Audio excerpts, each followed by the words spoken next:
खड़ा होता। वो कैसा समाज था कि जब बेटी को जिंदा दरगोर करके बाप आता था तो मुआशरा उसे दाद देता था कि तूने अपनी आबरू बचा ली, तूने अपनी इज्जत बचा ली। और ये इतना बड़ा घिनौना जुर्म, कयामत के दिन सबसे पहला सवाल नमाज का होगा, लेकिन सबसे पहला फैसला कत्ल का होगा। दूसरे लफ्जों में यूं कह लीजिए, हुकूकुल्लाह में सबसे पहले नमाज का सवाल होगा और हुकूकुल इबाद में सबसे पहला फैसला जो है वो कत्ल का होगा। और कत्ल में भी वो बच्चियां जो जिंदा दरगोर की गई उनका मुकदमा पहले लाया जाएगा। कुरान बताता है वाइज़ल मौऊदतु सुइलत बिअय्यि ज़ंबिन क़ुतिलत, कब्रों में गड़ी हुई बच्चियां उठाई जाएंगी, अल्लाह की अदालत होगी, उनके जालिम बाप कटहरे में खड़े होंगे।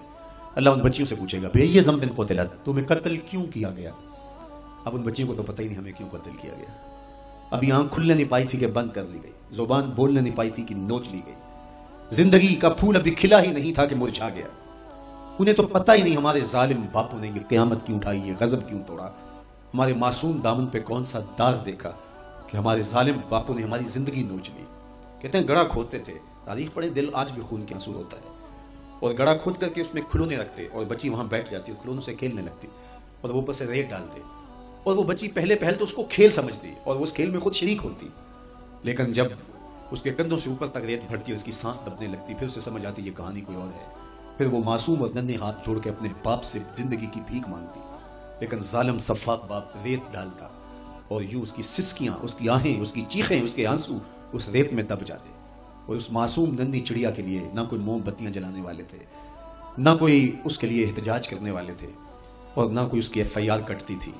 बाप को भी दाद मिलती, माँ को भी दाद मिलती, मुआशरा सफाक उस पे मातम करने की बजाय उस पे खुशियों का इजहार करता। पहली आवाज पूरे अरब में जो उठी और बुलंद हुई वो मेरे हुजूर की थी, बेटियों को कत्ल करने वालों सुन लो, मेरी फातिमा मेरे जिगर का टुकड़ा है। ये पहली आवाज थी। ये सिर्फ कलमा मोहब्बत ही नहीं है, उस जालिमाना समाज के खिलाफ जो है वो अलमे जिहाद मेरे हुजूर ने बुलंद किया, मेरी बेटी मेरे जिगर का टुकड़ा है।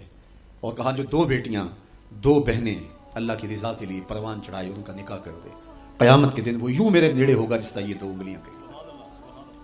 ये जब मेरे हुजूर ने फरमाया, मजमे से एक शख्स खड़ा हो गया, हुजूर क्या जिसकी दो बेटियां नहीं हैं उसको ये एजाज नहीं मिलेगा?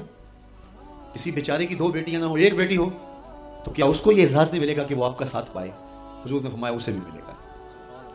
लेकिन मैं आपको दावत फिक्र देता हूं कि इस सवाल के पीछे की कैफियत देखिए। उसकी एक बेटी थी, कहां बेटियां जिंदा दरगोर हो रही हैं और कहां एक बेटी वाला कहता है काश के मेरी भी दो बेटी। ये था लाया हुआ मेरे हुजूर का निजाम। बेटियों वाले फख्र करने लगे कि हमारी बेटी है, ये हमारी बख्शिश की जमानत होगी। दो बेटियों का निकाह कर लो, बख्शिश की जमानत।